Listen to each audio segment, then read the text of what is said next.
everybody. Good evening. The Dr. Rath Health Foundation, I will start with that first. It's a non-profit organisation. Our European head office is based in the Netherlands, in the south of the Netherlands, in the area of Limburg. We also have some smaller offices in some of the European capitals, and we run a research institute in California, in sunny Santa Clara. And in no small part, the things I'll be talking about tonight relate to the work and the discoveries of this research institute. So yeah, the title of my talk, I always feel I'm not very good at doing titles really, because I always find it very hard to sum up what I'm going to talk about in one sentence. It's the most difficult thing in the world, I find. So I cheated and I did a subtitle as well, and I'll try and explain what it's all about. The breakthrough scientific discoveries and natural health part is the easy part. That relates to the work of Dr. Rath, our founder. He's a German physician and scientist, and the work of our researchers in California.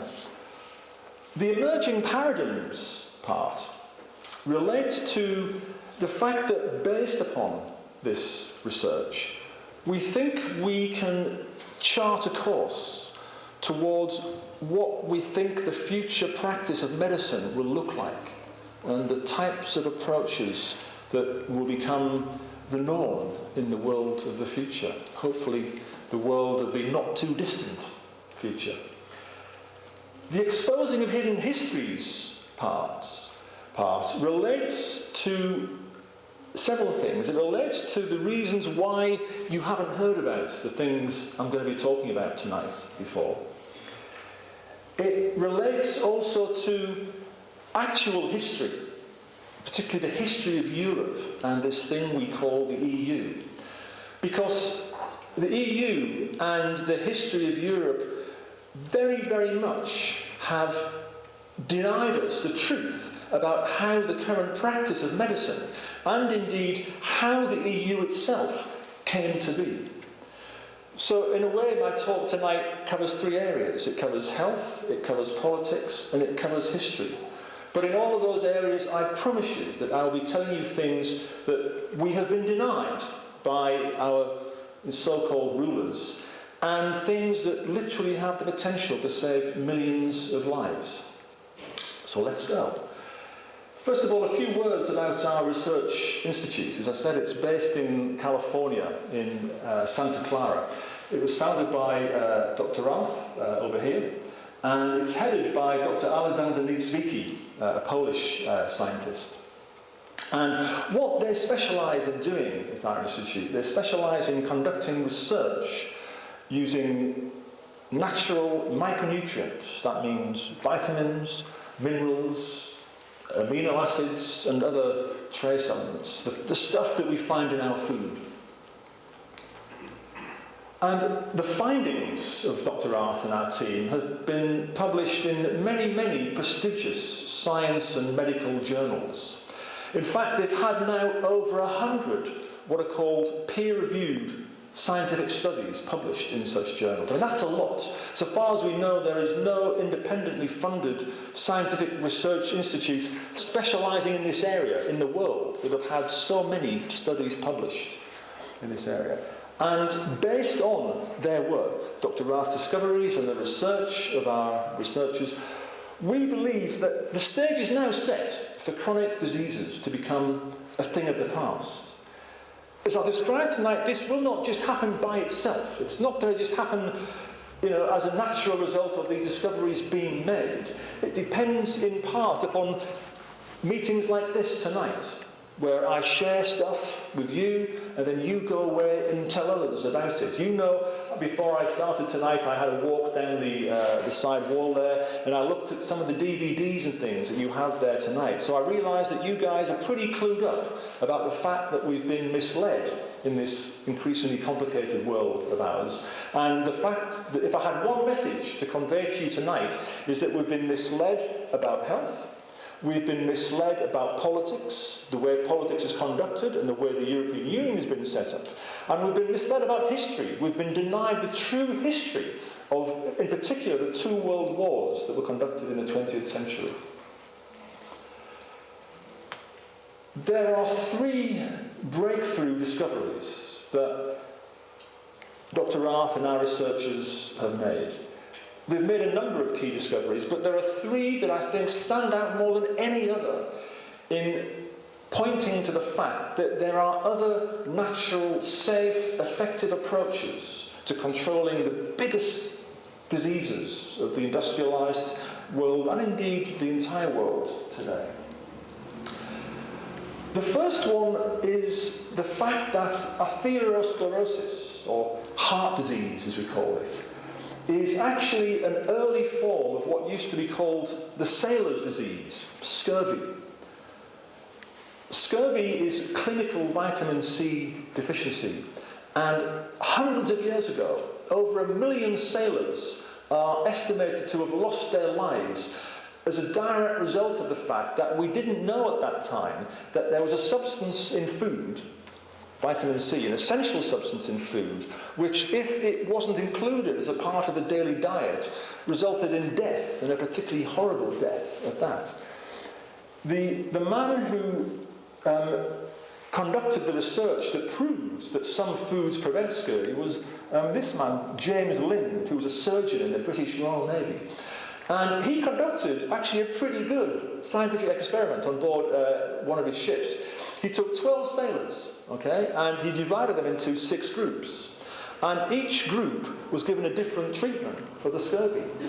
One poor unfortunate couple of guys were given seawater to drink, because some people thought that seawater would cure scurvy, and of course it didn't, they died.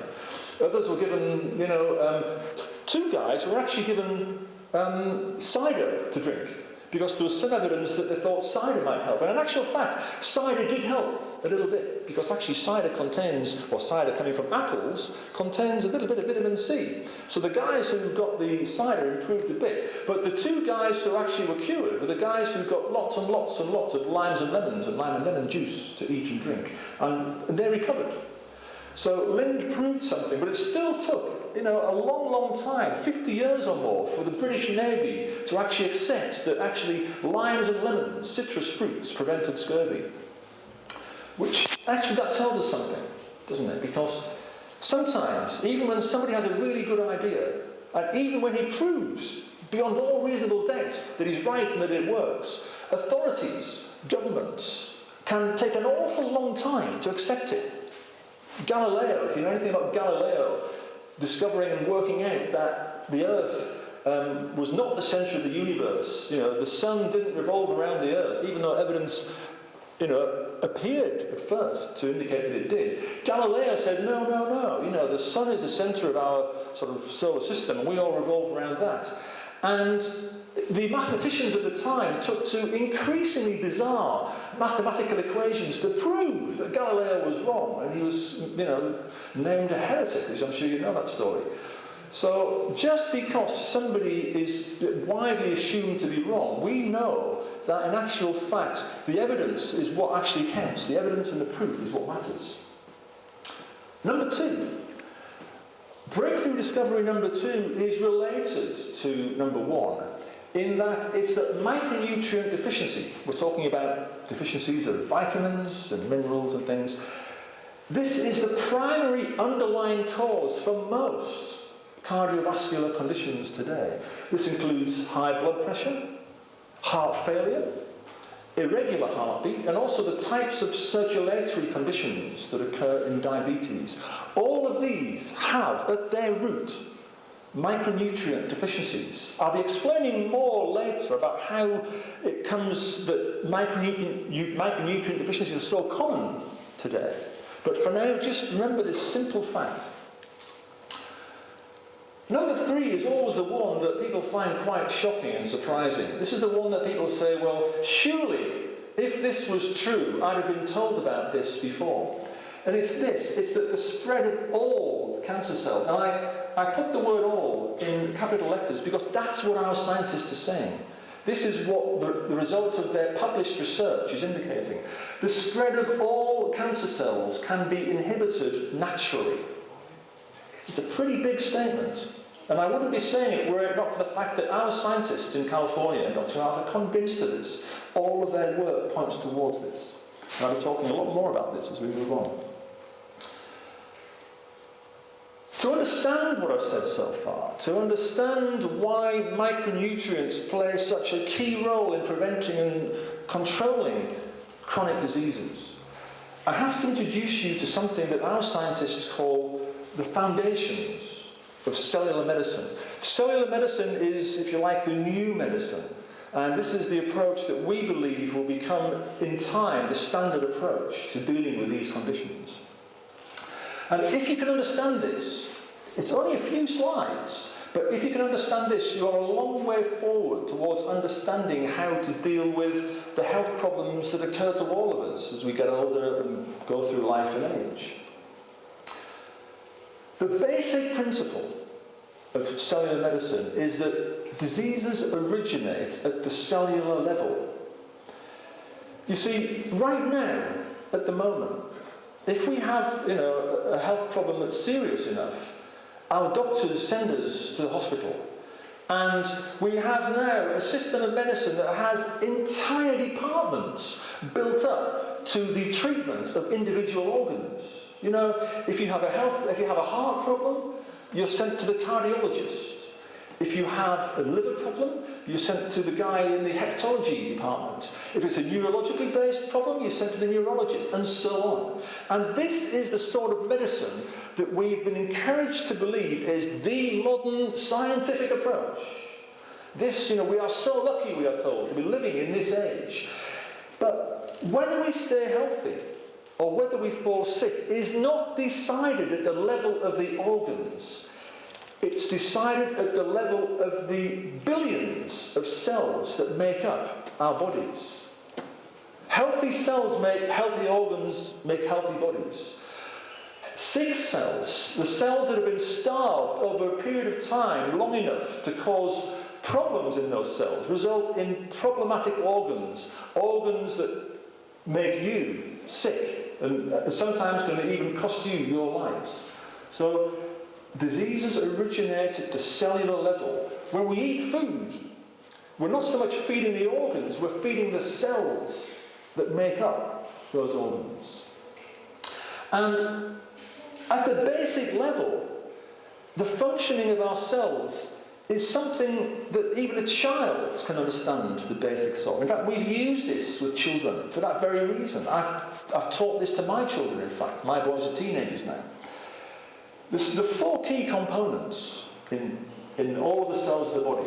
There's the cell nucleus, which is this sort of purplish blob here. And you can compare the functions of a cell to the functions of a small city. And the nucleus is like the city hall because it contains all of the information, the genetic information in this case, that's necessary for the running of the cell. The cell membrane, which is like the wall of the cell that protects it from the outside environment. This is like the city wall, if you like. The city wall that protects, in the olden times, the city from the invaders and outside pathogens, in the case of the cells outside of it. Then we have the Golgi complex. This is like the city factory because it processes the larger molecules, the fats and the proteins in the cell. And finally we have something particularly important. So these are the mitochondria. And these are like the power stations, the power plants of the cells. Because you see, cellular energy is vital for life. If our cells stop producing cellular energy, we die. In order for life to exist, our cells must keep on producing cellular energy. And this is the point of this. The reason I'm telling you this is that micronutrients are essential biological fuel for our cells. They are in fact the cofactors that enable the fires within our cells to keep burning. A chronic deficiency of micronutrients is the key cause of poor cellular function, and as a result, the key cause of chronic diseases that are afflicting mankind so desperately right now for lack of the right answer, for lack of the right approach in treating them. if you've understood so far these really basic principles, let's take a look now at how they apply to cardiovascular disease, to heart disease.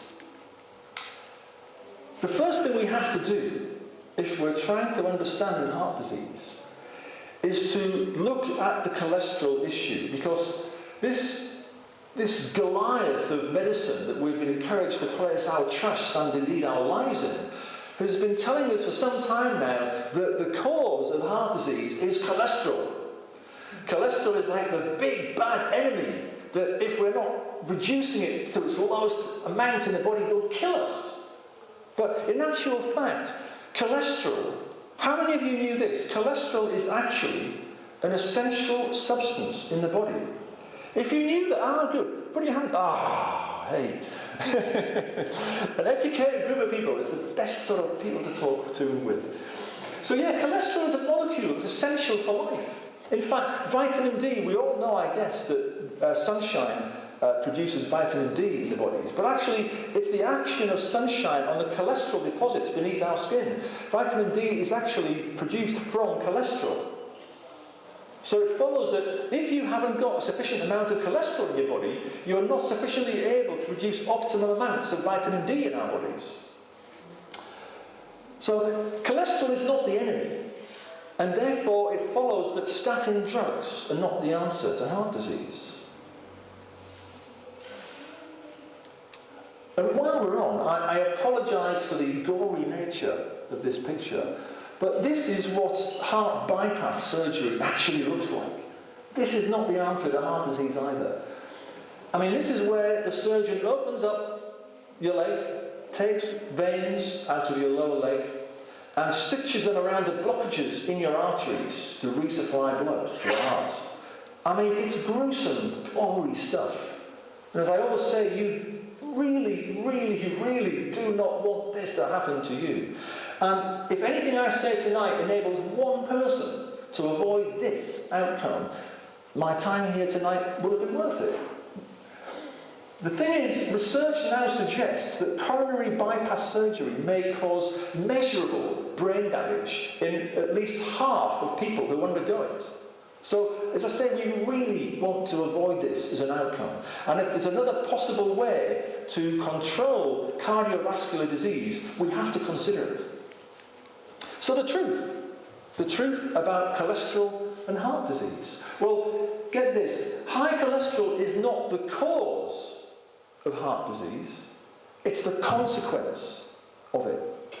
What do I mean by that? You have to imagine and understand and remember that the heart is the hardest working muscle in the body. The heart is a muscle, okay? And it has to beat every second, every minute, every hour, every day of our lives in order to keep us alive. And with every heartbeat, the force of blood that's ejected from the chambers of the heart through the arteries is truly enormous. It's really forceful. And in fact, with every heartbeat, the arteries of the heart are practically flattened with each heartbeat. Now, understand also that every day of our lives, our bodies are in a constant state of repair. And the repairs that are affected in the body result from the body having a sufficient supply, hopefully, of micronutrients, vitamins and minerals and things. One of the key molecules in the body is collagen. Collagen is like the connective glue that holds all of our tissues together.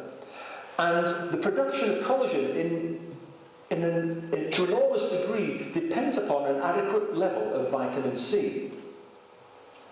In scurvy, remember I started out talking about scurvy, the end result of scurvy is massive hemorrhaging in the body. And the reason that is because the body is literally falling apart. The tissues of the body no longer have sufficient amounts of collagen to hold them together. The damage that occurs, the minute microscopic cracks and damage that occur as a result of a beating heart, can be repaired. They are repaired. The body wants to repair them, and it uses collagen to do that. Collagen is the key corrective repair molecule that the body uses, And in the case of the arteries, it's no different. But, and this is the key thing, in the absence of sufficient amounts of collagen, in the absence of sufficient amounts of vitamin C and other nutrients involved in this process, lysine and proline, the body uses cholesterol to patch up the minute pieces of damage in the arteries. Cholesterol is like a secondary repair mechanism in the body. The body's a miracle. The fact that it has these secondary repair mechanisms, it's incredible. And cholesterol works pretty well at first. But, obviously, if the damage continues, if these lesions and microscopic cracks continue to occur and they're not repaired, if the body isn't resupplied with sufficient amounts of vitamin C, this patching up process with cholesterol eventually results in the narrowing of the diameter of the arteries with the consequent risk of heart attack and stroke. So this is why we say that high cholesterol is not the cause of heart disease, it's the consequence. If you've understood so far, this also answers something else. Because, our doctors and the medical profession tell us about the dangers, the risks of heart disease. But why do we not get nose attacks and ear attacks? Why is it just heart attacks? Why is it that the cholesterol is laid down primarily only in the major arteries? There's no such thing as venosclerosis, arteriosclerosis being the narrowing of the arteries, cholesterol deposits in the arteries. There's no such thing, there's no such problem to all intents and purposes in the veins. The veins, and the reason for that is that the pressure, the force of blood flow through these minor blood vessels is much, much lower than in the arteries coming from the heart. The force of blood flow from the heart causes this damage, but the damage is much less in these organs, you see. So that's why we don't get ear attacks, or nose attacks, or things, or finger attacks. I mean, you can test this if you were able to do it for long enough. If you put your Wellington boot on your garden hose as the water was flowing through it, and remember how I said that the arteries are essentially almost flattened with each heartbeat. If you stepped on your garden hose for long enough, for days, maybe weeks on end, your hose would eventually spring a leak. Your heart arteries, the body's different. The body can repair itself so long as it has the proper tools to do the job. But there's something else really interesting, because most doctors don't realise that in the animal kingdom, heart attacks are essentially pretty rare. They essentially don't occur. And the reason for that is that man and the apes, guinea pigs, and I think there's a fruit-eating species of bat and bird, we're the only animal species that do not produce our own vitamin C in our bodies. How many of you knew that? One or two less hands there, a few, but okay. Yeah, you see, practically every animal on the planet produces its own vitamin C in its liver. If any of you are doctors or of a scientific bent, the production of vitamin C is a 4-stage enzymatic process. This is about as much as I get in deep science here. And man, and the guinea pigs and the apes, we lack the 4th enzyme. We lack an enzyme called L-gluconolactone oxidase. That's the end of the big science lesson. This is why animals don't suffer from heart attacks like we do, because they're able to better affect the repairs to their arteries, you see. And a large animal, that's the approximate weight of a human being, produces thousands of milligrams of vitamin C in its body every day. And it's produced from glucose, in fact, in case you're wondering where it's produced from. The recommended daily amounts from governments around the world is generally between 60 and 90 milligrams, which you can sort of see how far we are behind these animals and having enough to prevent heart disease. And guess this, also when animals get sick, they produce more vitamin C in their bodies.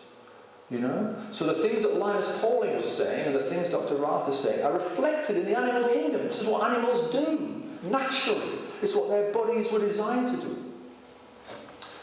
So we don't get enough vitamin C and other micronutrients in our bodies. This is clear, and I'll explain more why about this a little bit later on. So, preventing atherosclerosis involves having an optimum supply of micronutrients to repair vitamin deficiencies in the walls of the arteries. Deficiencies occur through the damage, through the force of blood being ejected from the heart with every heartbeat. Replenishing the vitamins to the arteries of your heart helps to prevent and repair them, helps to prevent damage and repair damage. And in doing this helps to prevent heart disease and stroke. Why haven't our doctors been told this? This is, it's not even complicated. Our researchers have published many studies confirming this. Why haven't we been told? We'll get into this in a little while. And we know from enlightened doctors around the world that this works, this approach works. Here we have a patient whose coronary artery plaques were successfully removed using these very approaches I'm describing to you now. This is a CT scan showing the before and after in this patient's artery. We have a book online. You can read it for free on this website here. It's called Why Animals Don't Get Heart Attacks, But People Do. My colleague over here, Michelle, has a few copies with her. She'd be happy to give you one if you want.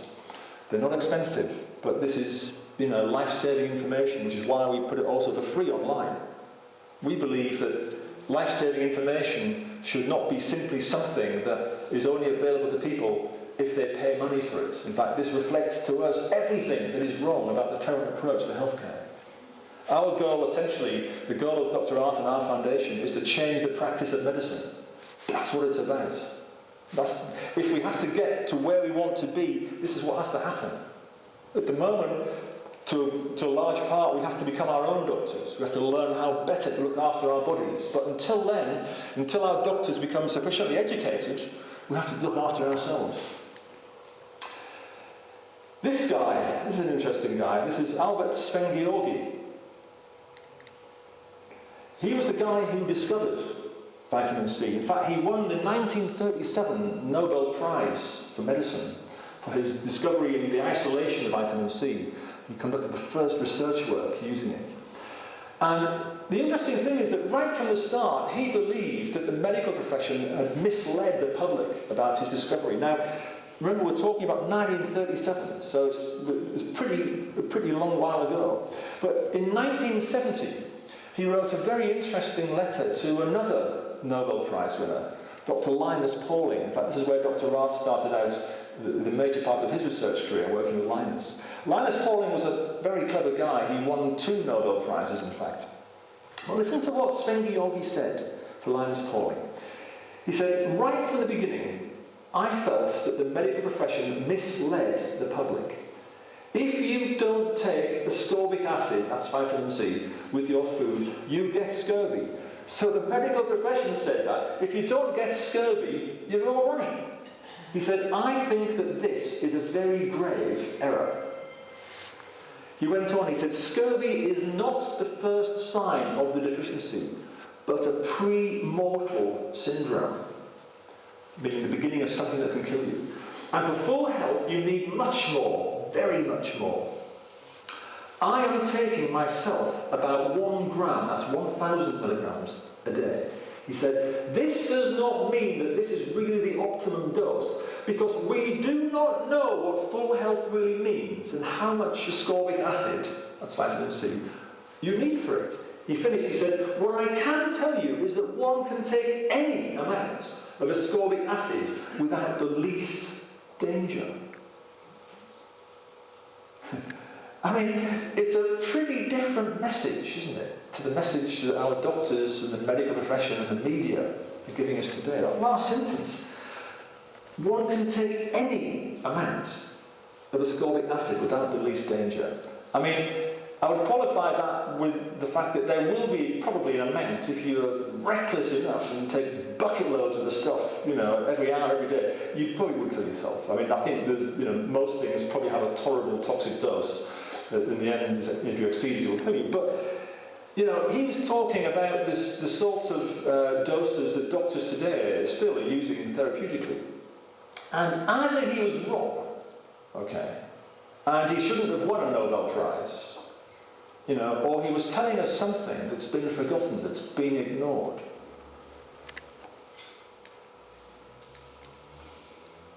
Okay, having come thus far, let's now take a little look at how these same principles apply to cancer. Because with the possible exception, I guess, of HIV/AIDS, cancer is the disease that most of us have been brought up to fear the most. You know, a diagnosis of cancer is usually followed, I guess, in the mind of the patient by, my God, I'm going to die, or some other sort of thought. This is the way we've been encouraged to believe. And these ideas keep us under the control of not just the medical profession, who have largely been misled themselves to a great extent, but also the drug industry, who's at the root of all this. We know from the media and our doctors that there are many different types of cancer. And in this respect, they're all correct. There are. And cancer can take a variety of different forms and courses. But there is one key thing that all types of cancer cells have in common. And it's that they all produce, regardless of the type of cancer we're talking about, they all produce what we call biological cutting tools. And these are enzymes that destroy or eat through collagen. All cancer cells that our researchers have tested produce enzymes that eat through collagen. And they do this in order to spread. This very mechanism, this idea that enzymes produced by cancer cells can eat through collagen, is precisely how all cancer cells spread. Because you see, in cancer, it's not usually the original tumour that kills a patient, but it's the metastasis, the process of cancer spreading to other organs, more distant parts of the body. And get this, the more of these enzymes, these biological cutting tools that destroy collagen, the more of these enzymes that any cancer produces, the more malignant the cancer will be, and the shorter the patient's lifespan. How cancer spreads? I mean, you know, I've pretty much told you, but here it is in sort of graphical form. A cancer cell in an organ produces collagen-digesting enzymes, and it almost literally eats its way through to the bloodstream. Once it's in the bloodstream, it can travel down, of course, to more distant parts of the body. And they exit the body using this entirely same process, producing collagen-digesting enzymes that eat their way through the blood vessel walls and lodge themselves in another organ.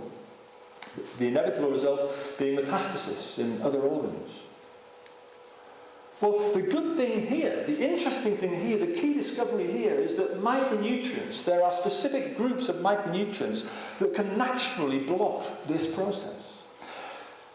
Partly it depends upon strengthening your collagen. Remember I told you that collagen is the key molecule that strengthens the tissues of our body and holds them together. If your collagen is strong enough, you are obviously going to make it harder for cancer cells to eat their way through to reach the bloodstream.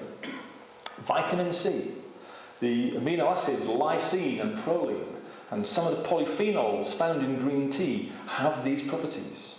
And they work even better when they're combined together in what we call a synergistic combination.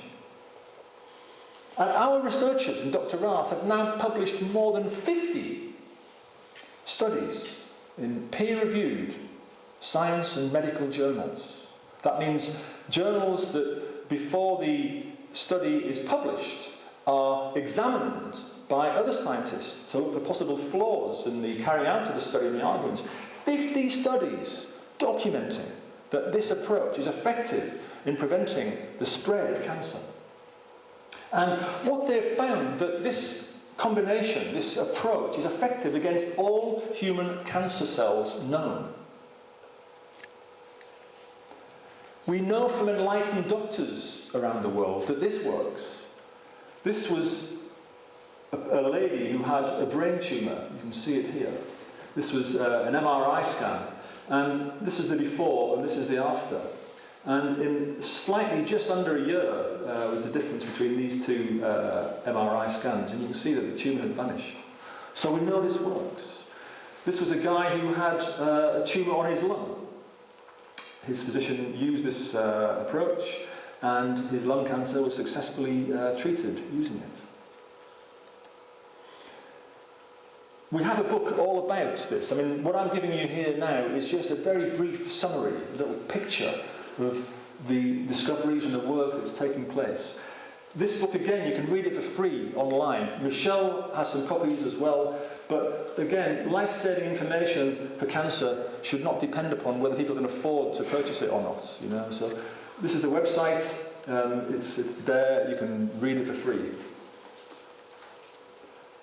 We didn't just start sharing this information. These discoveries in the area of cancer are not just something that our people discovered last week or anything. In fact, the dissemination of this information began over 12 years ago. In 2002, our research team gave a presentation at the breast cancer conference in Miami. But Dr. Rath and our researchers, even by then, were already concerned that the medical profession would not share this widely and quickly enough to save lives. So what they did, they published a full-page advert in the largest newspaper in the United States, which is the USA Today newspaper. And it reached a lot of people. It garnered a lot of interest, but it didn't change the world. But this is always our philosophy, is that groundbreaking medical discoveries not just deserve, ought to be shared with the public. Once they reach the point where the evidence is strong that they are useful and helpful in patients, this is the time when doctors need to be taught about them. Not much happened for 3 years after this announcement, but just over 3 years later, something very interesting happened. You see, the largest research institute in the world is the US government-funded National Institutes of Health. And they have a very prestigious scientific journal known as the Proceedings of the National Academy of Sciences. It's the official journal, in fact, of the US National Academy of Sciences. And in September 2005, they published this scientific paper. This is the first page of it. And this paper stated unequivocally that vitamin C selectively kills cancer cells. What that means is that vitamin C kills cancer cells, but it leaves healthy cells unharmed. Well, of course it would, wouldn't it? Because vitamin C is meant to be in our bodies. Remember what Albert Szent-Györgyi said, you know, there's no level at which you could find that it is harmful. But of course, our body needs vitamin C, so why would it harm healthy cells? But vitamin C is lethal. In large enough amounts in the body, it is lethal to cancer cells. And this is what this paper confirmed. So the US government knows about this. In fact, on a small scale, people from the National Institutes of Health have been conducting studies in cancer patients with intravenous vitamin C, which is really a great way to build up a really high level of vitamin C in the body. So there is some good work being done in this area, but we're still some way before this will become the mainstream approach to treating cancer and controlling it. One of the key questions that always comes up whenever we talk about this, our foundation, is that, well, yeah, this is all fine, but can't we get all the vitamins we need in our food? I suspect you've probably had one or two people coming here talking to you about this. It's actually probably a lecture in itself, I guess. I'm only going to give a small handful of slides here, giving one or two different perspectives on this question. This is the part that most people know about. There's been independent studies conducted in a number of countries now, the US, Canada, the Netherlands, and also here in the UK and other countries, to show that the nutrient content of our food has fallen significantly and measurably over the last 50, 60 years or so. Some evidence even suggests, in fact, that even as early as the 1930s, this problem had already existed for several generations.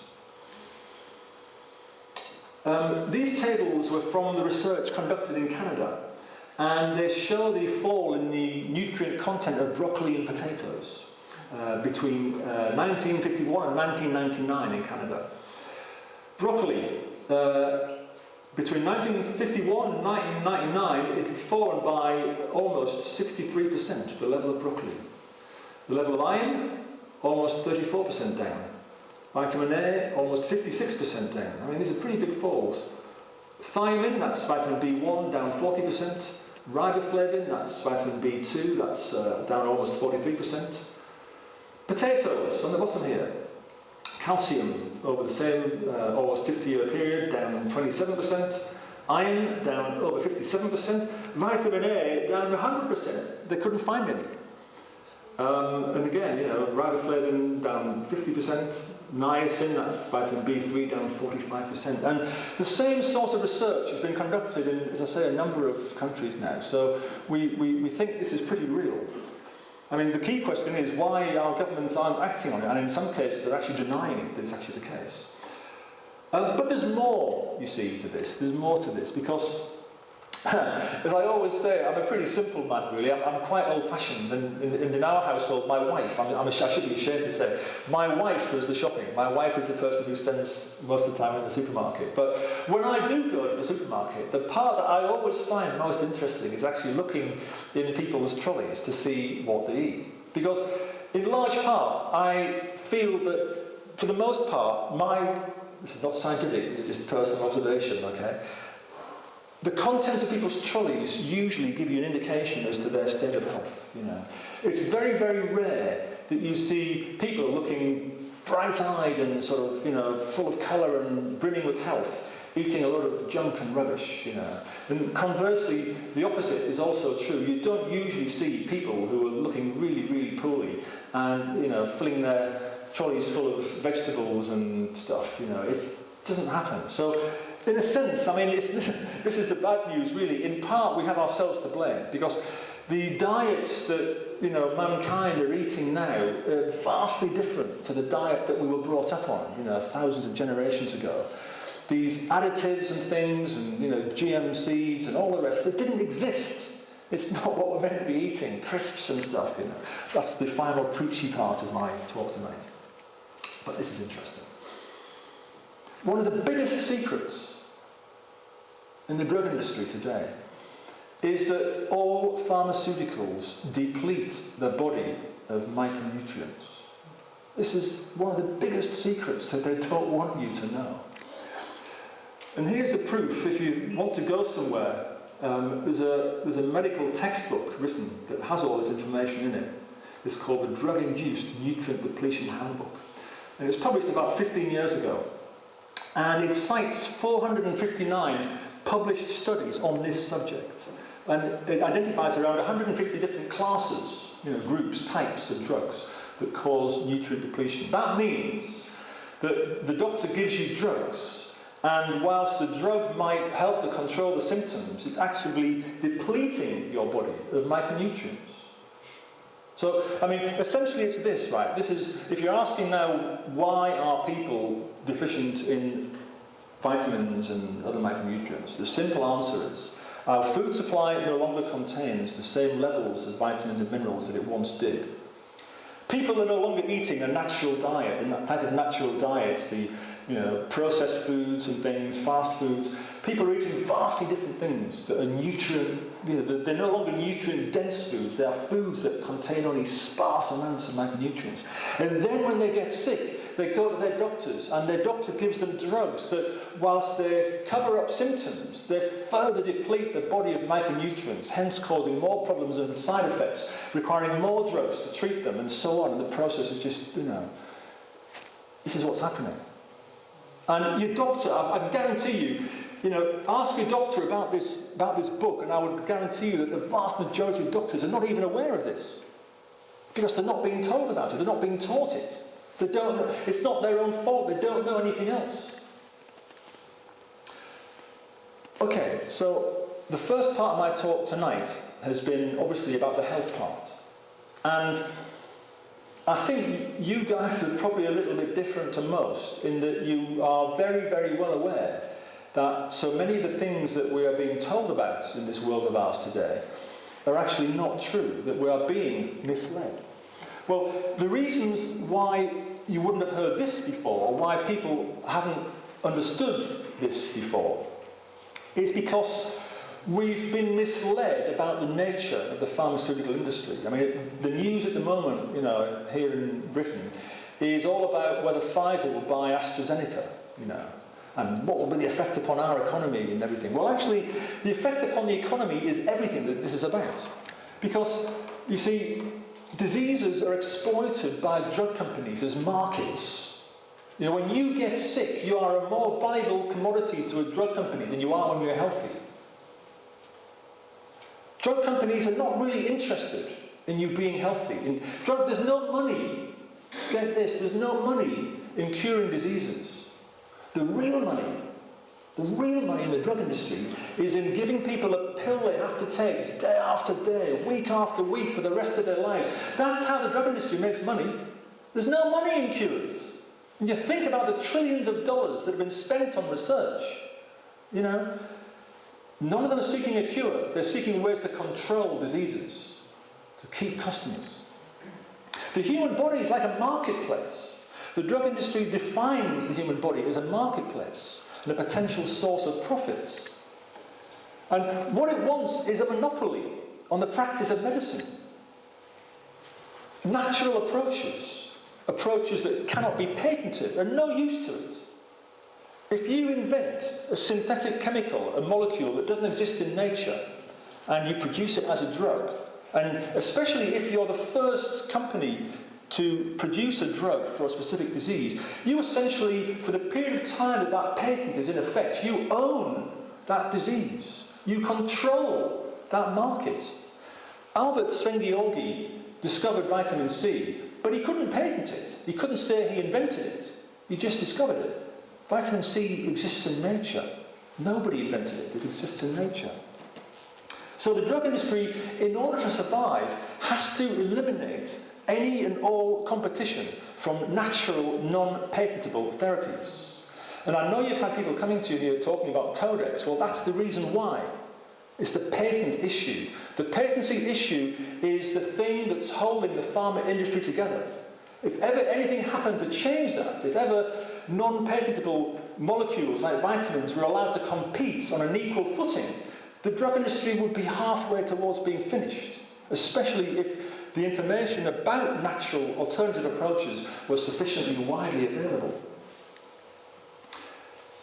It's not even, right? It's not even as if our government, the British government, doesn't know about the nature of the drug industry. It does. And in fact, about 10 years ago, the House of Commons Health Committee produced this report. And look at the title, The Influence of the Pharmaceutical Industry. This is a 126-page report. On the day that it was produced, it was news. It was covered. The day after, it was gone. It was buried. No more was heard about it. But when you read it, it makes fascinating reading. It confirms much of what I've been saying. It describes the influence of the drug industry as pervasive and persistent. It talks about drug safety concerns. It acknowledges that drug-induced illness is an increasing problem. That's diseases, health problems caused by drugs, needing more drugs to treat them, and so on. And it actually states there's not enough independent research being conducted to compare drug approaches with non-drug approaches. And in fact, some of the witnesses who took part in the inquiry stated openly that there's little commercial interest in non-drug approaches. The government understands the way the drug industry works. There'll be copies of this, if there's any MPs watching this film on YouTube, there'll be copies of this report in the House of Commons library, okay? Why has nothing been done about this? A lot of time and money has been spent producing a report, but there's been, that I can see, there's next to little or no action been taken about it. And, the power of the drug industry. I mean, the drug industry is a $1 trillion a year industry. Its total global sales in drugs amount to $1 trillion a year. By 2017, total drug sales are expected to be worth $1.2 trillion. That's $1,200 billion. Okay? I mean, compare that, to put that in perspective, the GDP of Great Britain is, £1.5 trillion, this is dollars, but it's a huge. If the drug industry was a country, this will put it in perspective, if the drug industry was a country and the figure of $1 trillion was its GDP, it would be about the 15th or 16th richest country in the world. So this is what it's about. But this also raises another question, doesn't it? Because if the drug industry is a $1 trillion a year industry, why does it need our money? Why do we have to give generously to medical charities collecting money for drug research? I mean, it's insane, isn't it? It's absolutely insane. And yet, good-hearted, honest people who give to such charities and work for such charities believe that they're doing the right thing. I'm not criticising them because they've been misled, the same as the rest of us have as well. There are signs that this analysis, this understanding of the drug industry is beginning to become the majority view. There was a survey released in February last year, and it found that most people feel the drug industry sees cancer as a money-making opportunity rather than as a disease to eradicate. And the best part about this study was sponsored by Lilly Oncology. Lilly Oncology is a division of the drug company Eli Lilly. And it polled more than 4,000 people in 6 countries. And 60% of the respondents said that they believe drug companies are more interested in treating cancer than curing it. So, 10, 15 years ago, when Dr. Rath and our foundation first started saying these sorts of things, it was pretty shocking. Audiences back then were, you guys are sitting there and you get this straight away. It's a sign of how far we've come, really, that all of us understand the dangers to society when we allow multinational corporations to gain such a control over us and our governments. And this is a problem. I mean, globally, if you look at the economic impact of all this, it's absolutely, totally crazy. The World Economic Forum knows about this because they did a study a few years ago looking at the total global economic impact of just 5 chronic diseases. They looked at cancer, diabetes, mental illness, heart disease and respiratory disease. And they found that over the next 20 years, the total global economic impact could reach $47 trillion.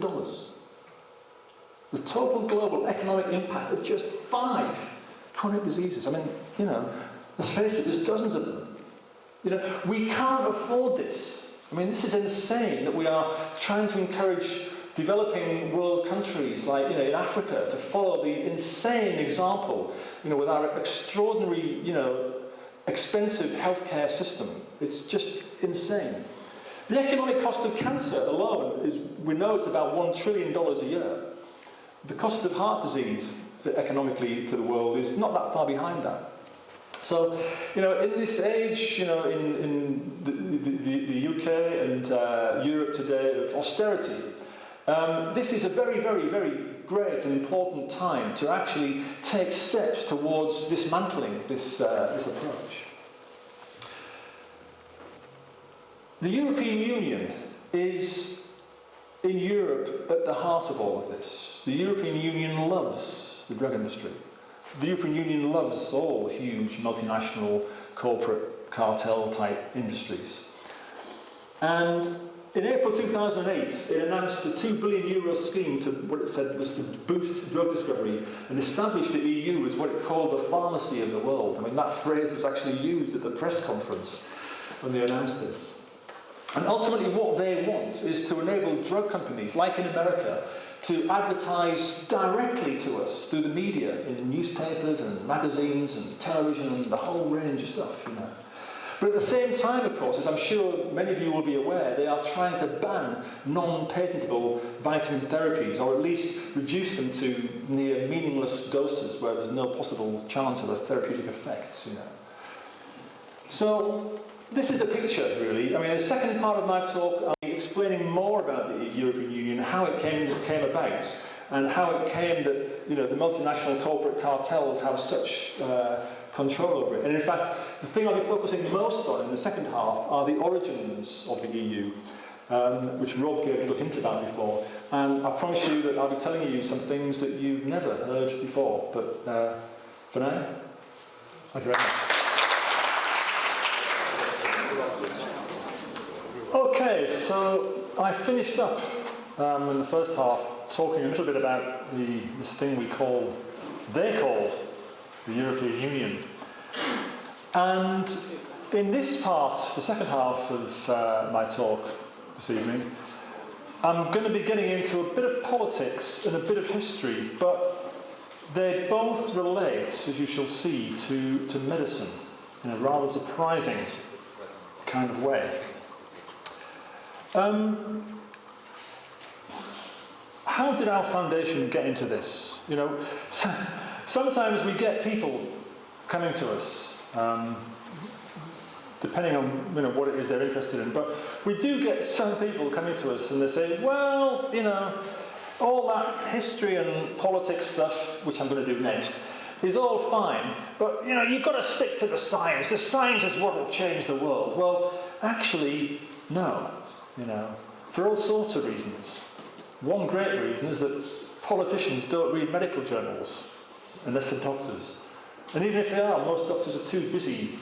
If you've ever been near a doctor's surgery, they're too busy treating patients to read medical journals. They've got no idea, most of them, what's going on, in the latest research. And as I said before, it's not their own fault.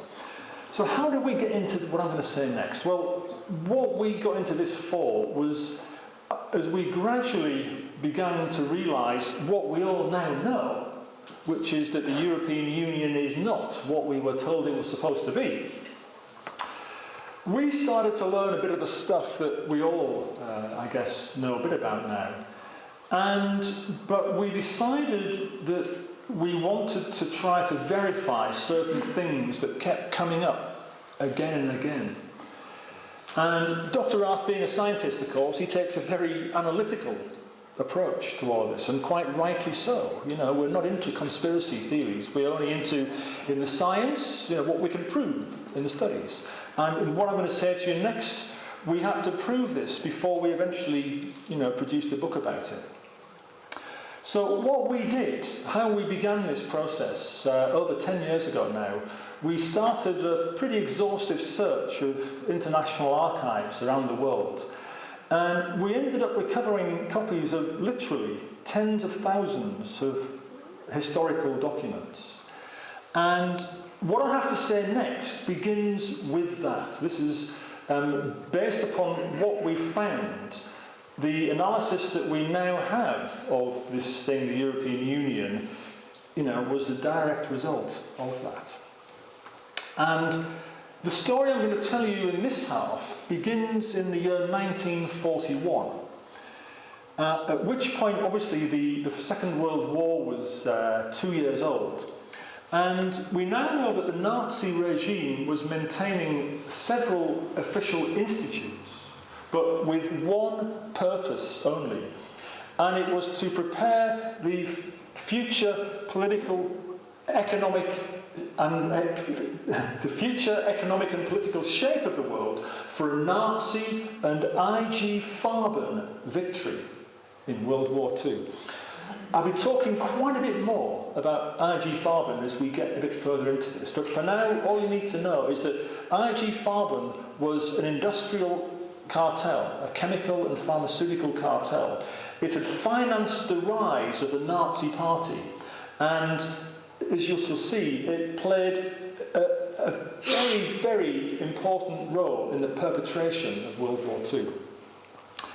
So one of these institutes that the Nazi regime was maintaining was something called the Central Research Institute for National Economic Order and Greater Sphere Economy.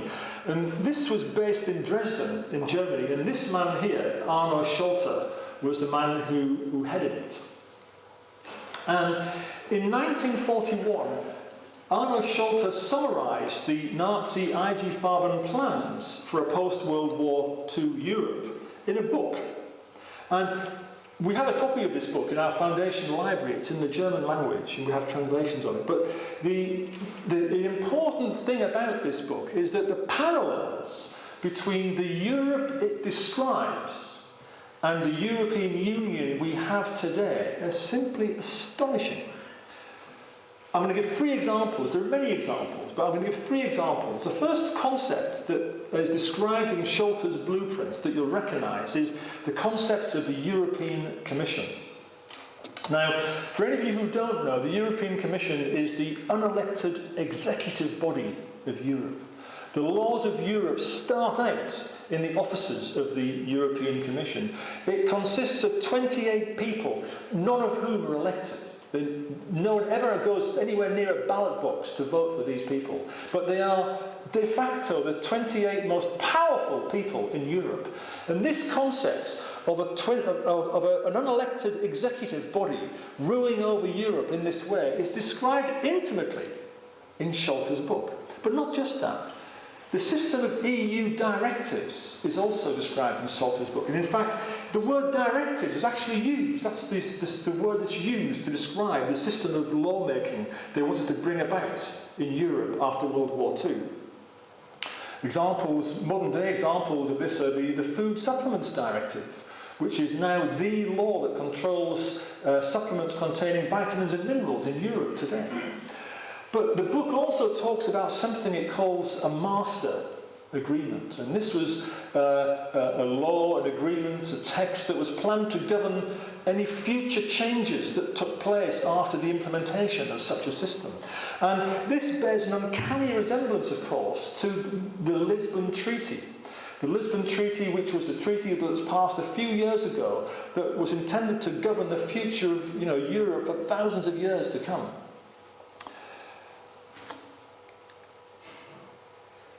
There's more, though, because one of the sets of documents that we recovered was from the Nuremberg war crimes trials that took place after the end of World War II.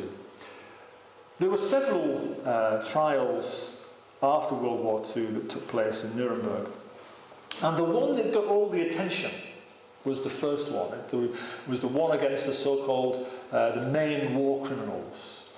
And after this trial had been completed, and these guys were mostly all hanged and things for their crimes, then there was a series of 12 other trials that took place, and these got as often is the case with the media, these got a lot less coverage, a lot less focus on these trials. But one of these trials was solely conducted against the managers and directors of this IG Farben cartel that I mentioned a few moments ago.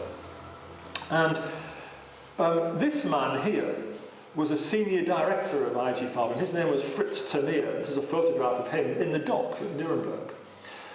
And the interesting thing about Termeer's appearance at Nuremberg was that his legal counsel, a man called Dr. Berndt, specifically stated that the concept of what he called a total European economic area had shaped Termeer's aims, his client's aims.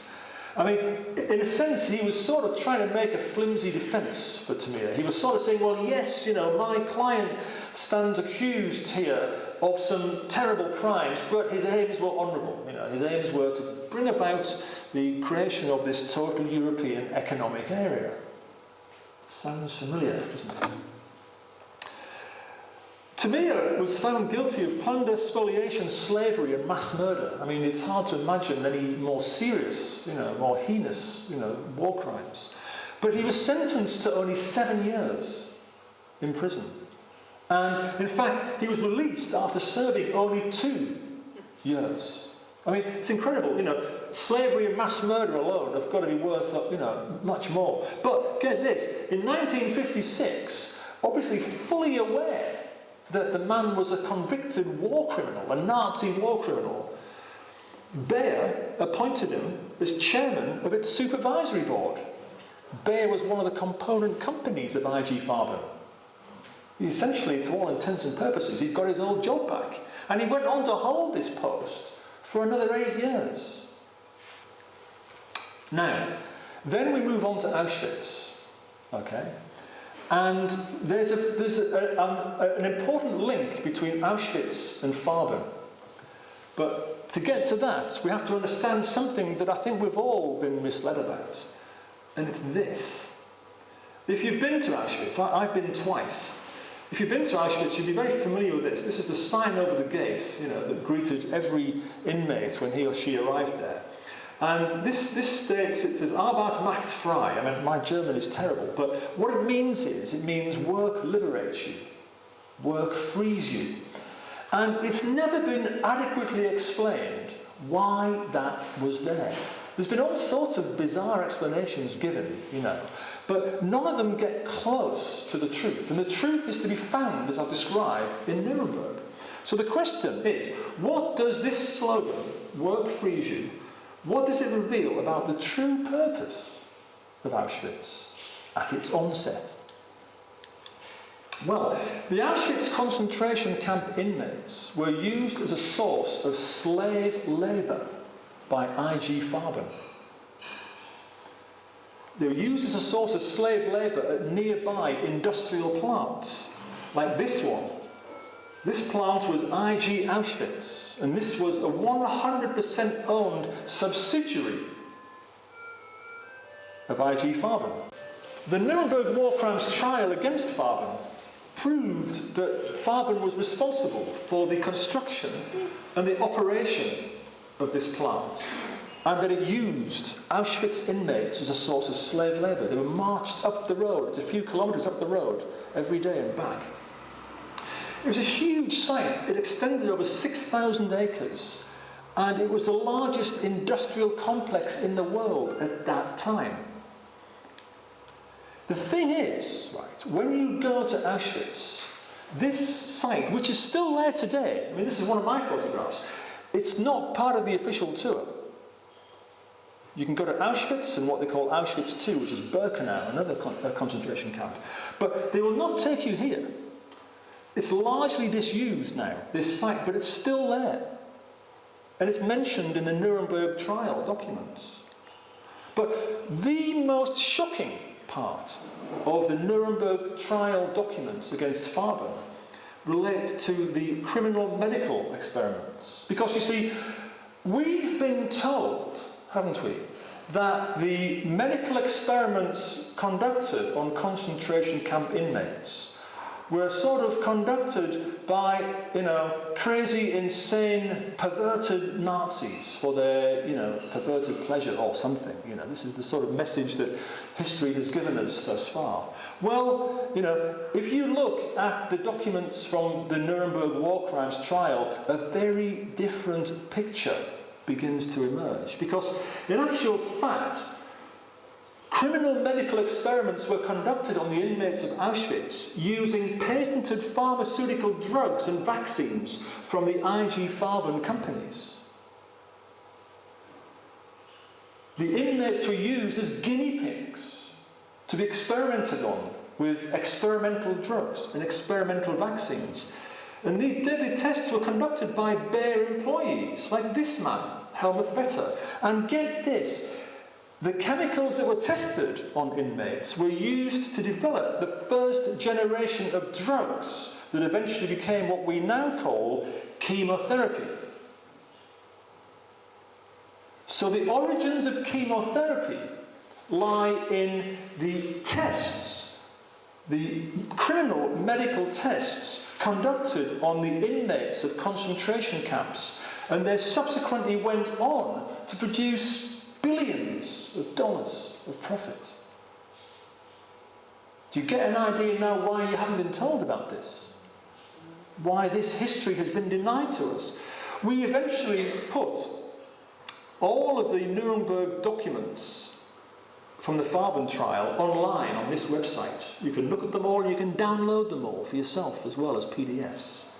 We also have, there was a related trial that was called the Doctor's Trial that also has some stuff that relates to this. We've got all that now as well, and you can find it all on this website. We even know what some of these preparations were, some of these chemicals that were used to experiment by these companies on the inmates of Auschwitz. I mean, look at this one, look at the name at the top. What does it say?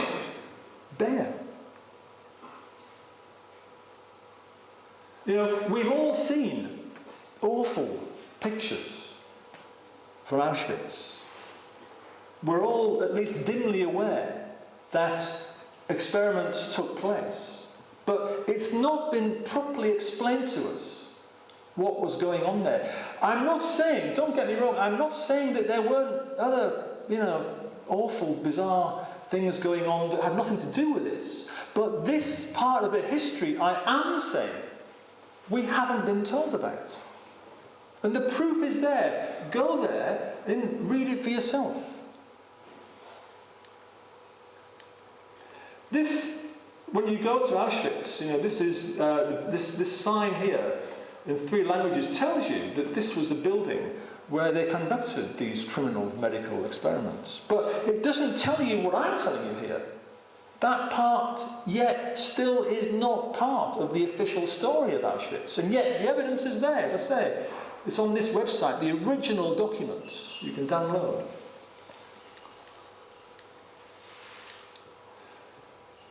If you go to Auschwitz, and as I say, I've been twice now, and if you meet survivors, our foundation's been working with survivors of Auschwitz for over 10 years now. And it's one of the most moving experiences, you could ever have, I guess. Because it will be bad enough just knowing the things and seeing the things that we've been told about Auschwitz. But when you go there, and especially as we know and have talked to survivors, and you gain this understanding, to say it takes your breath away, the extent to which we've been misled, is still not doing it justice, really. But there's more, you see. There's more, because there are things that the European Union doesn't want you to know about even the man who was its first president.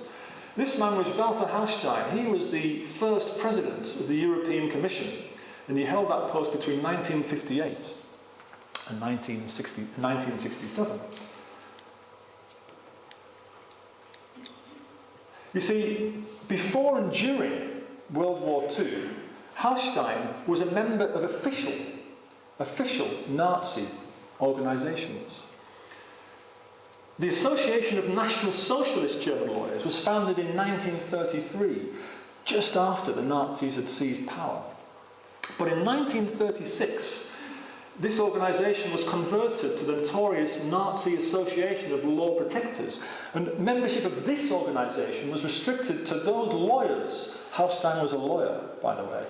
Restricted to those lawyers who showed uncompromising support and participation in Nazi ideology. And Hallstein was a member of both of these organisations. How do we know that?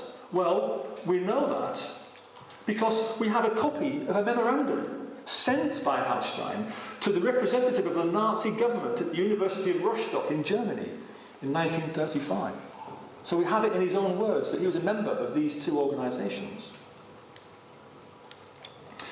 But there's more. The thing that tells us the most about Hallstein and his ideology is a speech he gave shortly before the outbreak of World War II. He gave this speech in Rostock, at this building here, which is still a landmark today. This building is still there in Rostock. But the content of this speech, which I'm going to briefly summarise next, I promise you will change your ideas about the European Union forever. A key aspect of this speech was what Hallstein described as the link-up, a very disingenuous phrase, the link-up of Austria with large parts of what used to be known as Czechoslovakia and Germany. And Hallstein described the seizing of these countries as being, and I quote, part of the creation of the Greater German Reich and the legal Germanization of the new territories. So Hallstein was using legal language to say that Germany had a legal right to expand or to link up with those countries. And get this, he specifically stated that the failure to create what he described as a unified legal system for Greater Germany, as he described it, was one of the unfinished tasks and failures of the Second German Reich. The Second German Reich covered that period through the end of the 19th century up to the end of the First World War. So what he was saying was that the failure of Germany, as you know, at the end of World War II, to create a unified legal system for the area that it was trying to take over and control, or link up with, in his language. This was one of the greatest unfinished tasks and failures of the Second German Reich. But there's more. Because he described the legal process, the intended legal process for the creation of this unified legal system as being the issuing of directives. There's that word again, directives. So this was 1939. 2 years later, Arno Scholter included the same system, that same word in his book. Remember I showed you that just before. But get this, he also described the creation of the Greater German Reich as being an economic event. An economic event, he said, of sheer, unimaginable consequences. So to Hallstein, the creation of this Greater German Reich was a legal thing, but it was an economic thing, which was essentially what Fritz Tamir's lawyer, Dr. Berndt, said at Nuremberg. But the most shocking thing of all that Hallstein described in this speech was when he stated that one of the most important laws to be introduced in the annexed, the invaded countries, was the law for the protection of the German blood and the German honour. In other words, he advocated the introduction, the imposition, in fact, of the Nuremberg racial laws on the annexed countries. Now, these laws, of course, were the laws that excluded German Jews from Reich citizenship. They prohibited the German Jews from marrying or even having sexual relations with Germans or people of German-related blood. So when we say in our book that Hallstein was a racist, a fascist, these are why we say these things. This was the ideology of this man. How do we know he said these things? Well, we have a copy of the entire manuscript, his handwritten manuscript for this speech, containing the title and every word that he spoke. But that's not all. We have a copy of a newspaper article published the following day, confirming the venue of the speech, the dates of the speech also. And it describes how the attendees at this speech included the entire elite of the Nazi state in that region, Rostock.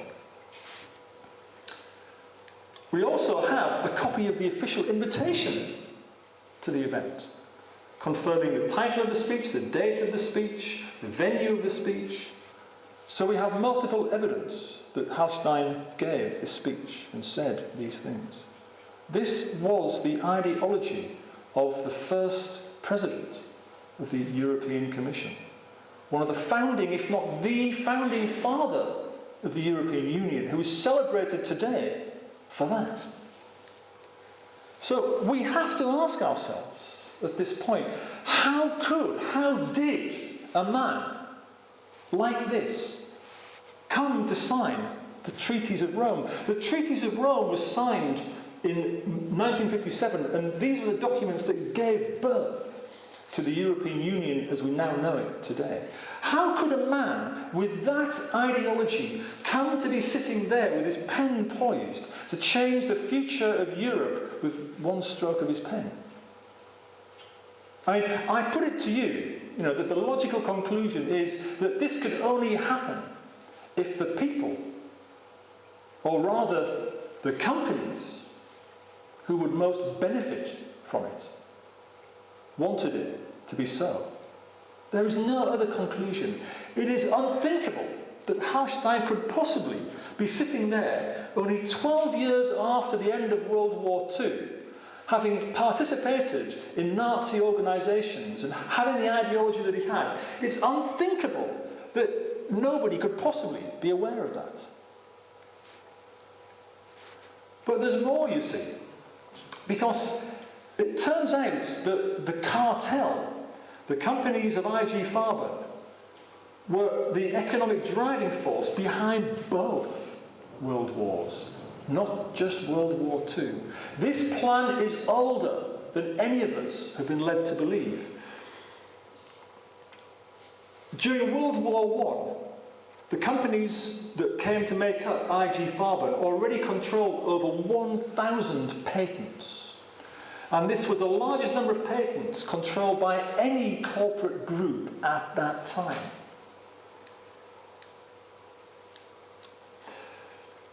Some examples, and some pretty shocking examples at that.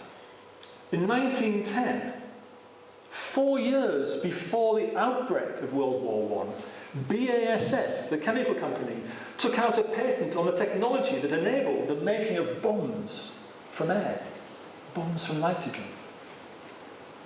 This was the man who invented this. It involved the use of the nitrogen molecule. So 4 years before World War I took place, Germany already had technology to produce bombs from air. And this was provided for them by BASF. The other, of course, feature in World War I was the fact that this was the first war in which chemical warfare agents were introduced. And these were, to all intents and purposes, the first weapons of mass destruction used in a war. Well, the patent owners of mustard gas and other chemical warfare agents were Bayer.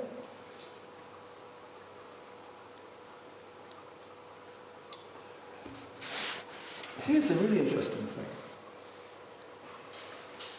6 weeks after the outbreak of World War I, the Chancellor of Germany's office produced its war goals, its war aims. And this was something it called the September Programme. Listen to this.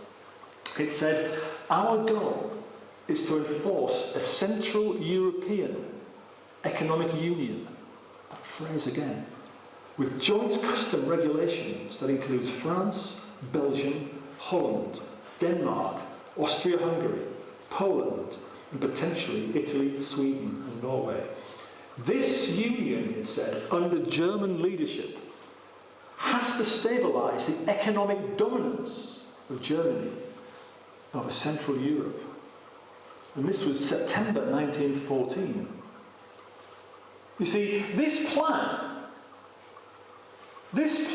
for a European Union, a European economic union with Germany at its centre, is a century old. So the EU, or the Brussels EU, as we refer to it in our book, is actually the third attempt by a multinational cartel at world takeover. Then as now, they have no intention of stopping at the dominance of Europe, at the control of Europe under this system. In fact, the blueprint, the EU blueprint, is already being copied and exported to other parts of the world. The African Union, for example, already has an African Union Commission. The African Union Commissioners, of course, are unelected. The Association of Southeast Asian Nations, which describes itself as an economic trade group, has already stated its intention to use aspects of the European model in its future development. The European Union is the model, and the European Union is actively encouraging and assisting these regions in following along this same plan. So what can we do? This is the question. This is the key question. And, as we sit here in Britain today, we're already aware that a great many people already know enough about this construct, this Brussels EU construct, that they've heard enough and they want to leave. We know this. If we're lucky, we might get a referendum on it here. But I wouldn't hold your breath, because the people who most benefit from this will stop at almost nothing to ensure that we don't get a vote. I'm sure most of us already understand this. But the first step in affecting positive change in any of the areas I've been talking about tonight, the area of health, bringing truth to politics and history, The first step is to realise that we've been misled many times in the past. Some people never manage to take that step, and in the area of health, the inability to accept the fact that your doctor might be wrong can cost you your life. I mean, we all know this. I'm going to talk a little bit in a few moments about this concept we call health illiteracy. I talked with one or two of you about it in the interval. But taking that step to understand that we are actively being misled in so many areas of our lives is the most important thing that we can do. It's about bringing about a change in our thinking. And for those people who are not able to do that, for those people who say, well, yes, if this was true, I would certainly by now have been reading about it in my newspaper. Well, not yet. And if you intend to wait until your doctor offers these therapies, or rather the national health services around Europe and the world offer these therapies I was talking about earlier to you, you may wait a very, very long time. In fact, you may die first before this happens, unless we collectively do something about it. I mentioned earlier that our foundation has done quite a bit of work with survivors of Auschwitz, and I said before and I repeat again, these are amongst the most remarkable people you could ever hope to meet. I mean, I guess you'd have to be. To survive something like that, you would have to be made up of some pretty remarkable character attributes. And we've had several meetings and conferences that we've held and attended with these people. And in 2007, they proposed something that they called a Europe for the people, by the people. And this is essentially sort of a framework constitution for Europe, if you like, but it puts as its foremost goals the rights to health, the rights to life, the rights to natural healthy food, to clean water, a safe environment, putting people before profit, putting people before multinational corporations, because these people have seen the very, very worst that multinational corporations are capable of. And they can already, if you talk to them, they will tell you they can already see some of the same mistakes that were made back then being repeated again today. So you can sign this petition, because that's what it is. But it fulfills a goal, because in signing this and telling other people about it, you are in the process educating other people about this.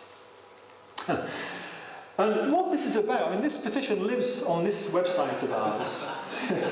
I thought you might like that. Our EU referendum website. Because you see, we're led to believe that we live in a democracy, and wars are being conducted now, with the goal of bringing democracy to the rest of the world at the barrel of a gun. Well, as Mark Twain famously said, if voting, and by that he meant the system that we have, because it's been in for a long time, if voting made any difference, they wouldn't let us do it. Getting one vote, right? Getting one vote every 4 or 5 years is not democracy, it's an illusion. We don't control anything. In Switzerland, they have a system which is not perfect, but it's better, whereby when the government produces a law, the citizens have a certain time period within which, if they can get a sufficient number of signatures, they can challenge that law and force the government back to the drawing board. And the reverse is true in Switzerland as well. People, if they get enough signatures, they can propose a law and force the Swiss government to consider it.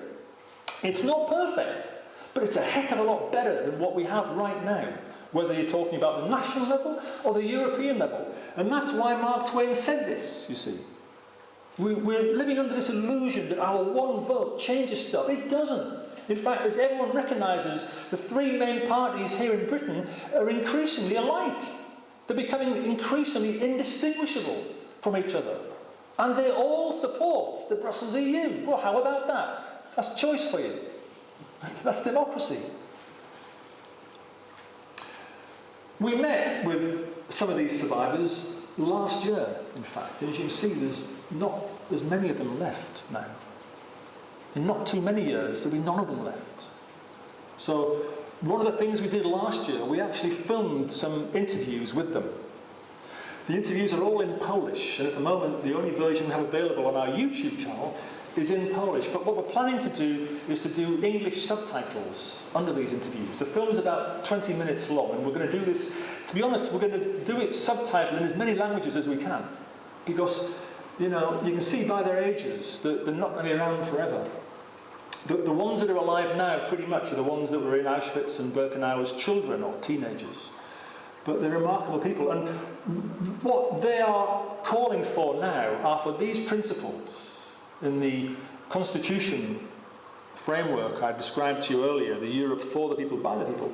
They're wanting to propel this to the global level. They're saying essentially that unless the world can be reorganised along proper democratic lines, the multinational corporate cartels that are seeking control over our lives will do whatever they have to do to achieve their aims. So this is one of the things that our Movement of Life project, which some of you may know about, is all about. We have a website, because to us, the bottom line here, which I'm sure the fact that you guys come here as often as you do, you know that it's about education. It's about each of us teaching each one of us. And we've essentially identified 6 areas that are the most important areas to these multinational corporate cartels. The area of health I've talked a lot about. I've got nothing really I can usefully add in the short time available tonight. The area of food, well, we all know about genetically modified foods. And the fact is, that Monsanto and these companies are interested in GM seeds because they can be patented. You can't patent, an organic potato. You cannot patent a naturally occurring potato. But if you can modify the molecules in the seed into a configuration that doesn't exist in nature, you can patent it. And that's why Monsanto and these companies are doing this. They want to own the food supply. So it's the same business model as the pharma industry, and of course not, incoincidentally, some of the same companies that are involved in producing pharmaceuticals and chemicals are also involved in the GM industry. And the reason is it's the same model. It's the same patent model they're using. The area of water, well, our water supply already contains measurable amounts of pharmaceuticals. When you turn on your tap and, fill your glass, your teapot, whatever, with water, there are measurable amounts of pharmaceuticals now turning up in the water supply all over the world. And of course the reason for that is simple, because people are consuming them. The residues get passed out in the urine, into the toilet, flushed back through, and the water companies haven't got the technology, they're not implementing technology to filter this stuff out. All they do is basic cleansing and cleaning. So, whether we like it or not, we're all consuming, levels of pharmaceuticals of one sort or another. And then, of course, energy. I'm sure you must have had people coming here talking to you about alternative sources of energy. And why are we still fixated and dependent upon oil? Well, I'll tell you what the key reason is, and it's one that people haven't really cottoned onto yet, is, have you ever thought who's the biggest beneficiary of globalization? Well, it's the oil industry, because everything that's transported to be sold across borders and that has to be transported in vehicles, which involves oil, petrol, fuel. So every good that is transported, as part of what we now call globalization, the price includes a component for the transport. And the oil industry, of course, being the supplier of fuel for transport, benefits from this hugely. The oil industry is the biggest beneficiary from globalization. Knowledge is the 5th area, and of course, everything falls into this category. Knowledge includes education.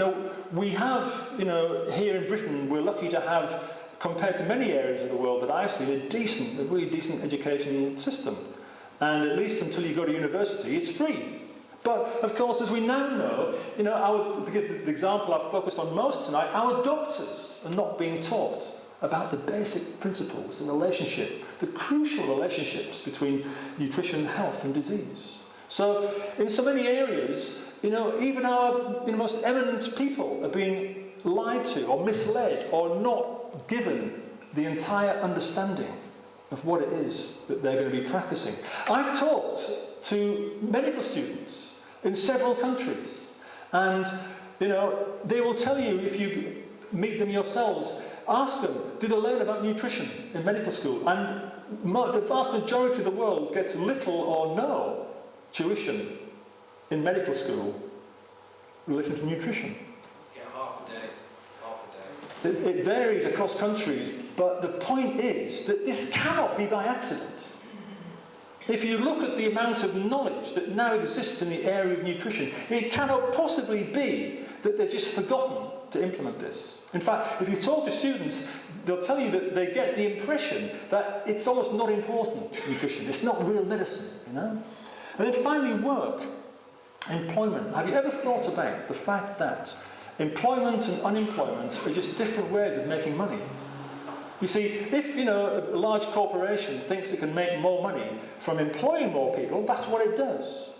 But at any point, if it decides it can make more money by making people unemployed, that's what it does. Employment and unemployment are just opposite sides of the same coin. They're just other ways, opposite ways of making money. Health literacy. You see, the stuff that I'm telling you tonight, either I'm crazy and it's all wrong, or we've all been misled. I'd like to assume that we've all decided that there's something that we're missing out on here tonight and that we've been misled and not told about this. But health illiteracy is a different type of illiteracy to the definition of the word that we've all grown up with. You see, if you go back to the invention of the printing press was invented over 550 years ago in Germany. And within only a few decades, the printing of books was taking place in hundreds of cities all over Europe. But you know what? If you look at the statistics, even today, there are around 880 million people on the planet. That's about 12.3% of the global population who can't read or write. That's about 1 in 8 people on the planet can't read or write. Now, what that tells you is that even after the invention of technology that enabled the mass printing of books and the process of reading and writing accelerated dramatically after that took place, even 550 years later, 1 in 8 people hasn't yet benefited from that for one reason or another. So new inventions can sometimes take a long time to reach the masses, to reach all of us. And then there's the internet. I mean, living in Britain, living in Europe, living in the Western world, we get the impression that the internet is a global thing. In fact, we call it, don't we, the World Wide Web. Well, it's not. In fact, the latest figures that I could find related to June 2012, and the most reliable figures these, and in June 2012 it was estimated that about 2.4 billion people had access to the internet. That's about 34%. That means that 2 out of every 3 people on the planet haven't yet got access to the internet. And that's before you even get into the fact that if you talk to people in Africa, you'll find that the internet speeds, and reliability of the internet there is nothing like what we have here for most countries. So, whilst the invention of the internet, I've no doubt, will prove to be a watershed event in the education and the freeing of mankind, the fact is that majority of people, 66%, don't yet have access to it. 66% of the people on the planet haven't yet had the opportunity to expand their minds, to open themselves up to alternatives like we've been talking about here tonight. And what does that have to do with health literacy? Well, because compared to regular literacy and the lack of an internet connection, health literacy is far more widespread. The vast majority of people on the planet do not have any idea about the close and crucial relationships between nutrition, health and disease. And as I've been saying many times tonight, this includes our doctors. And the reason for that is obvious. I talked about it earlier. It's that this information is essentially controlled by special interests who consider it forbidden knowledge. Because the widespread sharing of this information threatens everything for them. Absolutely everything. We have something, talking about health education and liberation from health illiteracy, we have something called our Body XQ project, and we spent a lot of money and a lot of time on this, and I can assure you there is no interactive graphic on the internet anywhere like this. It's at bodyxq.org. And what it does, it enables you to simulate in an incredibly lifelike way the workings of the heart, and alter parameters like sort of blood pressure and things and respiration, and also, optimum nutrition and, poor nutrition, and see how these affect the workings of the heart. You can cut away the heart and watch its internal workings while you alter these parameters. And you can even zoom in right down to the cellular level. It's a fantastic educational tool, especially for children, of course. We have another graphic that deals with cancer. And you can watch the development of cancer, you can watch the processes I talked about earlier in this section of my talk on cancer. Health education is the answer. And literally, the more people that can understand this, the more people who can learn about the things I've been talking about tonight, it's possible literally to save millions of lives. But those lives can only be saved if this information is shared. The bottom line for us is that the only way to bring a change to the healthcare systems of the world is if the people of the world together demand it. And we're not yet at the crucial tipping point whereby, change will occur. We're still at the education stage, and this is why I come round and with my colleagues and Dr. Rath do similar things to show people, tell people about what's available and how they've been misled. If we didn't believe it was possible to change these things, we wouldn't be doing this. We believe that a better future is possible. A better future is possible for not just Britain, but also for Europe and the world. But to get there, it depends on all of us playing their part. That's all I have to say for tonight. Thank you very, very much for listening.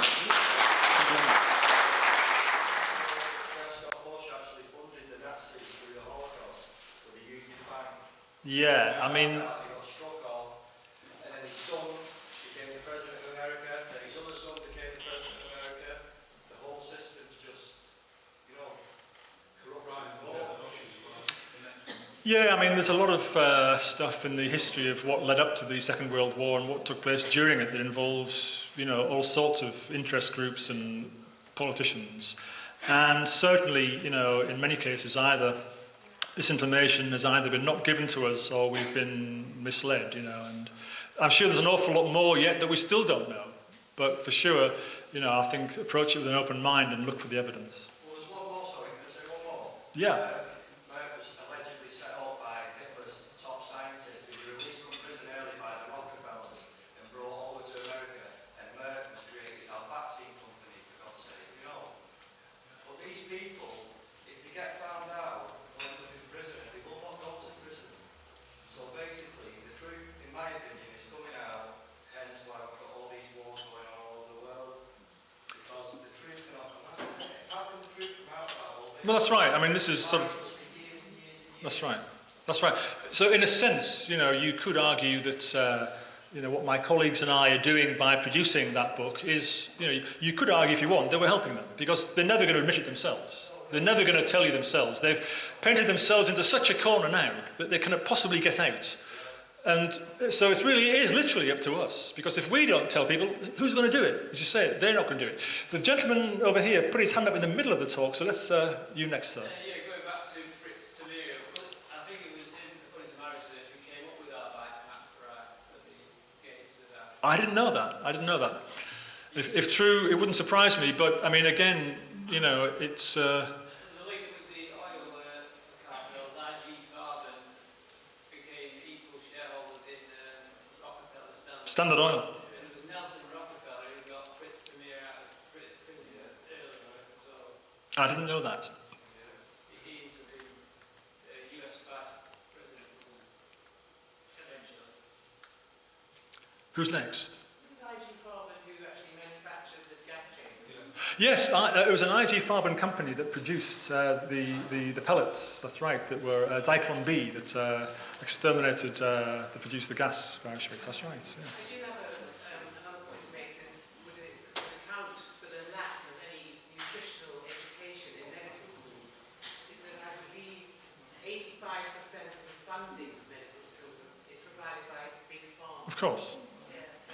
They have a vested interest in this system continuing. The lady behind in the yellow, I think, put her hand up. Well, I mean, you know, if you think about it, the system of medicine that we have is encouraging us to believe that, you know, the only answers to disease are synthetic, artificially created molecules, and that there's nothing in the natural world that could possibly be of help. I mean, that's pretty much the picture, isn't it? I mean, again, you know, I used the word several times, I'll use it one more time. I mean, that's insane. It's not logical, it's not rational, you know. The gentleman at the back there. Does taking vitamin C contribute to the alkalinity acidity?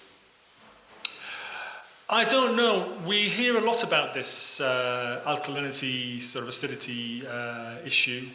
The only part that concerns us really is restoring the nutritional status, you know, an optimum nutritional status. If that in the process results in, you know, a higher, you know, optimum alkalinity, well, great. You know, it wouldn't surprise me if it does. But it's not, you know, if it's true that cancer patients have a, you know, a higher acidity, well, it's not the acidity itself that's the problem, but it's what's causing that, and that's the poor nutritional status, obviously, according to, you know, what our researchers are finding. Anybody else? The man next to you. Yeah, well, I mean, in the Why Animals Don't Get Heart Attacks book, there's a whole section on high blood pressure, and, you know, quite rightly so, because this is one of the biggest killers. It's one of the biggest, you know, problems in the industrialized, you know, so-called developed world today. Well, you know, if you understood what I was saying, that at its root, you know, are nutritional deficiencies, you know, what you need to do is to resupply, you know, your body and your arteries, because this is where the problem lies, with the correct nutrients. And those nutrients and the whole process is described in the book. And it's free online. You know, it's not something you have to buy to obtain this knowledge. It's free. And you can download the chapters of that book for free and study it carefully. The man here, gentlemen. Well, yes, I mean, you know, lysine is one of the 8 essential amino acids. So theoretically, at least, its supply, you know, should be ubiquitous, you know, in the food supply. The problem is, I suspect that, like, you know, every other, you know, micronutrients, you know, that our researchers have looked at, we are no longer getting sufficient supplies of lysine, you know. And the reason lysine and the other 7 so-called essential amino acids are described as essential is because theoretically the body can make any of the other amino acids from those 8. But of course, if in your food supply you are no longer getting a sufficient supply of those 8, including lysine, that means de facto, you know, you cannot also make sufficient amounts of all of the others. So, you know, it's not so much a matter of, because if you try to eat more of one thing containing something, you're also going to be eating less of something else. You know, what you need to try to do is to design an eating program, I guess, that, you know, includes a balance of all nutrients. And this is not easy, especially, as I described, in a world in which the overall levels of micronutrients in our food supply are diminishing. So it's not easy. The lady here again. Does everyone know that zinc is really vitally important to help fix the vitamin C, being a water-soluble vitamin? It's flushed out so easy from our systems, but the zinc, taken at the same time, slows it all down, it sort of blocks it in for a while. So it's really, really useful. Well, zinc is obviously a crucially important nutrient. But, you know, it's only one of many minerals, and, you know, magnesium as well. You know, part of the high blood pressure problem is probably due in part to widespread magnesium deficiency. I just meant that it actually will slow Yeah. down. lots of Yeah, well, efficiency. I have to admit and stay on the record here that I'm not a biochemist. I'm not even a doctor or a scientist. You know, I'm just the executive director of our foundation. But that should tell you something, you see, because if even I can learn enough of this stuff to stand in front of you and tell you this, there's no reason why you can't learn it as well. You know, I used to think that it's important that we just had our doctors and scientists giving these talks, but then I realised no, because as I say, if I can learn it, so can you.